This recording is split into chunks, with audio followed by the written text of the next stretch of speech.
Digestive সিস্টেমটা সাধারণত আমরা কয়েকটা অংশ নিয়ে গঠিত হয়। তার ভিতরে মাউথ আছে, ফ্যারিংস আছে, ইসোফেগাস আছে, স্টমাক আছে, স্মল অ্যান্ড লার্জ ইন্টেস্টাইন আছে, রেকটাম অ্যান্ড অ্যানাস আছে। এই কয়টা হচ্ছে মূলত ডাইজেস্টিভ সিস্টেমের পার্ট। আর কিছু অ্যাক্সেসরি অর্গান আছে। এই অ্যাক্সেসরি অর্গান ছাড়া ডাইজেস্টিভ যে টোটাল যে প্রক্রিয়াটা, এই প্রক্রিয়াটা বা এই ডাইজেস্টিভ অর্গানগুলো কাজ করতে পারবে না। সেটা কি? স্যালিভারি গ্ল্যান্ড আছে, অর্থাৎ লালা যে গ্রন্থি, লালা যেখান থেকে ঝরে, এগুলাকে স্যালিভারি গ্ল্যান্ড বলা হয়। লিভার আছে, গল ব্লাডার আছে অ্যান্ড প্যানক্রিয়াস আছে। মূলত mouth, pharynx, oesophagus, stomach, small and large intestine, rectum, anus, salivary gland, liver, gall bladder and pancreas, মূলত এই জিনিসগুলাকে একত্রে বলা হয় ডাইজেস্টিভ সিস্টেমের পার্ট আর কি। মূলত এইগুলা থেকেই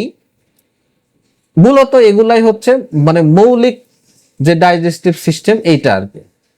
তো এখন দেখেন ডাইজেস্টিভ সিস্টেম মানে কি, মুখ থেকে আপনার এই অ্যানাস পর্যন্ত এই জিনিসগুলা থাকবে এবং একটা খাবার আপনি যখন মুখ দিয়ে খাবেন একদম আপনার এই অ্যানাস মলদার দিয়ে বের হয়ে যাওয়া পর্যন্ত এই ডাইজেস্টিভ সিস্টেমের কাজ আর কি। তাহলে দেখেন আমরা মাউথ পাচ্ছি, এই যে মাউথ, এই যে মুখের অংশটা, এই যে মাউথ, এই মাউথের ভিতরে প্যালেট থাকে, উভালভা থাকে, টং থাকে, টিথ থাকে, দাঁত, জিহ্বা, চোয়াল, তারপরে যে উপরের যে প্যালেট যেটাকে বলা হয়, দাঁত থাকে, আলাজিবা, এগুলা থাকে হচ্ছে মাউথের ভিতরে, সরি। তারপরে হচ্ছে ফ্যারিংস। ফ্যারিংসটা হচ্ছে এই যে খাদ্যনালী, ঠিক আছে, ফ্যারিংস। তারপরে হলো এই যে ইসোফেগাস, খাদ্যনালী, যেটা খাদ্যনালীর আগে হচ্ছে এই যে ফ্যারিংস, এই যে অংশটুকু ডিফারেন্ট কালার করা আছে, এটা হচ্ছে ফ্যারিংস। খাবারটা এখান দিয়ে যে ফ্যারিংস দিয়ে এসে তারপরে যে ইসোফেগাস গলনালীর ভিতর দিয়ে যাচ্ছে আর কি। এটা ছবিটা দেখা যায় না স্যার। ছবি দেখা যাচ্ছে না? না স্যার, যাচ্ছে স্যার, আমরা তো দেখতে পাচ্ছি স্যার। আচ্ছা, যারা দেখতে পাচ্ছে না তাদের হয়তো নেটওয়ার্কের সমস্যা। নেটওয়ার্কের সমস্যা, আমরা তো ক্লিয়ার দেখতেছি স্যার। হ্যাঁ, দেখেন, একটু মনোযোগ দিয়ে দেখেন, আশা করি জীবনে অনেক কাজে লাগবে এটা। তারপরে যে ইসোফেগাস, এটা হলো খাদ্যনালী, এই যে ইসোফেগাস। ইসোফেগাস যে যেখানে শেষ হলো, এখান থেকে এই যে স্টমাক, এই যে আমাদের স্টমাক আছে, এই যে স্টমাকটা শুরু হলো, ঠিক আছে, এই যে স্টমাক শুরু হলো। স্টমাকের পরে আছে স্মল অ্যান্ড লার্জ ইন্টেস্টাইন।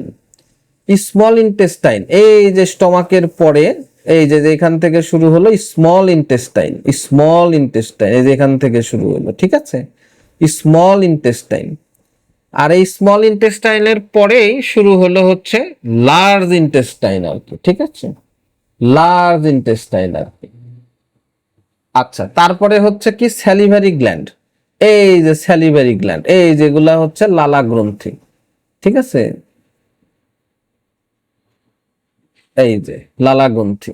এখানে সাবম্যান্ডিবুলার, প্যারোটিড, সাবলিঙ্গুয়াল আছে আর কি।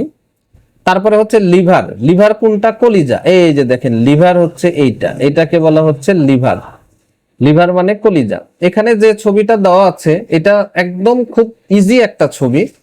এই ছবিতে আপনারা একবার চোখ বুলাইলে আজীবন এই ডাইজেস্টিভ সিস্টেমটা মনে থাকবে যে খাদ্য কোথায় দিয়ে কোথায় যাচ্ছে আর কি। এটা লিভার। হ্যাঁ, এই লিভারের পরেই এই যে নিচে থাকে হচ্ছে আপনার এই যে গল ব্লাডার, পিত্তথলি, পাথর হয় কিন্তু এইখানে, ঠিক আছে।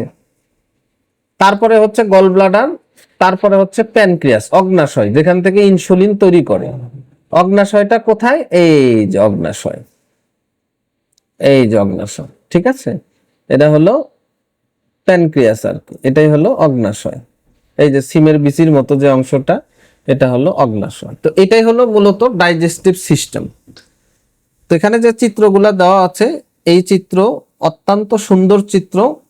এই অত্যন্ত সুন্দর চিত্র দিয়ে আপনি খুব সুন্দরভাবে বুঝতে পারবেন। এখানে দেখেন এই যে লার্জ ইন্টেস্টাইনাল, অর্থাৎ লার্জ ইন্টেস্টাইনালের ভিতরে এই যে দেখেন ট্রান্সভার্স কোলন আছে, অ্যাসেন্ডিং কোলন আছে, ঠিক আছে। কোলনটা হলো লার্জ ইন্টেস্টাইনের অংশ আর কি। ট্রান্সভার্স কোলন মানে হলো এই যে এরকম শুয়ে আছে যে কোলন। অ্যাসেন্ডিং কোলন মানে হচ্ছে নিচে নামার কোলন, এই উপরে ওঠার কোলন।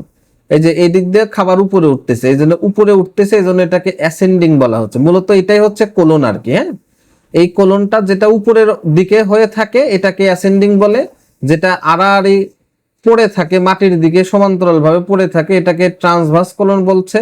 আর যেটা নিচের দিকে নেমে যাচ্ছে কোলনটা এটা ডিসেন্ডিং কোলন বলছে। কোলনের পরে এই যে লাস্টের যে অংশটা এটাকে সিগময়েড কোলন বলা হচ্ছে।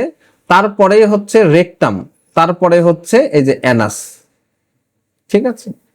আর অ্যাপেন্ডিক্সটা থাকে হচ্ছে ঠিক অ্যাসেন্ডিং কোলনের এই যে এই জায়গায় একটা ছোট্ট একটা অংশ, এটাই হচ্ছে মূলত অ্যাপেন্ডিক্স আর কি। এই হচ্ছে ব্যাপার।